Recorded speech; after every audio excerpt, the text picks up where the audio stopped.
ka taba ina ga ma baka ga an yi min haihuwa ban ta da hankali na ba kwarai ma kuwa sai dariya nake yi aka yi suna kaga lami lafiya to rago da taure aka ba na sai da ragon na yanka tauren kwarai da gaske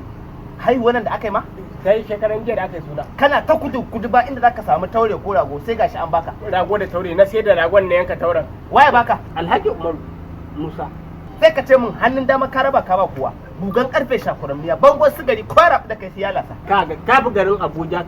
kaf babu mai kudin da ya fito da famfo wanda talakawa bayan Allah suke zuwa su ɗiba musulmi da kiristan da hegan da kowanne addini shi kowa nashi ne ai kowa nashi kuma ruwan da ake sha a gidan shi ake fitowa da shi waje ni zan ga talakawa su ɗiba kaura ka tuna azumin da ya wuce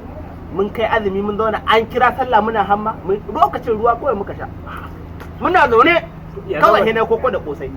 tari guda haka gaba na aka kawo kosan nan haka na shi ne Hassan bako ya miko hannu ya dumbula ba shi ba na rungumu kosan nan sai da muka gama cin hakoshi mun ma manta yawa ya kawo sai muka tambaya ka ce ai daga gidan Alhaji Umar Musa dan aljanna aka kawo ka taba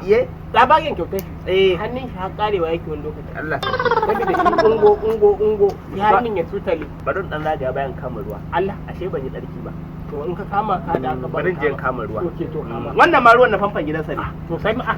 shi Alhaji shi dai in dai talaka za su yi sallah da ruwan shi a sha ai wanka to shi dai fito da shi to ko ba ma iya talaka ne suke amfana ba kowa ma masu wankan toshi masu zama yanzu kaf a garin Abuja akwai mai kuɗin da yake haka ina ka shiga cikin talaka ka zauna a ci abinci da kai ai dariya ai hira kuma za ka taya ka tafi kai mutane alheri sai Alhaji Umar Musa hannun dama ya raba su ba kuwa ina ga ma